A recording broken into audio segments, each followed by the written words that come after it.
কখনো দরিদ্র মানুষের জীবিকার সমাধানে এগিয়ে গেছেন, আবার কখনো দাঁড়িয়েছেন অসহায় মানুষের পাশে। স্ট্যাটাসের অহংকারকে দূরে ঠেলে কখনো রাস্তায় দাঁড়িয়ে ট্রাফিকের রোল পালন করেছেন, কখনো বা নিজেই নেমে গেছেন রাস্তা পরিষ্কারে। সাধারণ মানুষের কথা শুনে তাদের দুর্ভোগকে উপলব্ধি করেছেন কাছ থেকে। নিজেকে শুধু একজন ডিসি হিসেবে নয়, মানুষের কাছে পরিচয় করিয়েছেন জনগণের বন্ধু হিসেবে।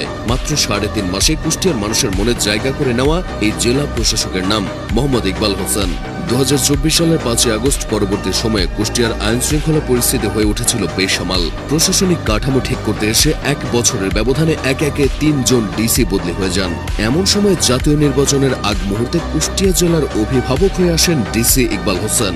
দায়িত্ব গ্রহণ করে আশ্বাস দেন আইন শৃঙ্খলা পরিস্থিতিকে নিয়ন্ত্রণে আনার। প্রশাসনিক বাহিনীকে সঙ্গে নিয়ে নেমে পড়েন সুষ্ঠু নির্বাচন নিশ্চিত করার চ্যালেঞ্জে। বড় কোনো বিশৃঙ্খলা ছাড়াই কুষ্টিয়ার মানুষকে শান্তিপূর্ণ নির্বাচন উপহার দিয়ে নিজের প্রথম অ্যাসাইনমেন্টে লেটার মার্ক তুলে নেন ডিসি ইকবাল হোসেন।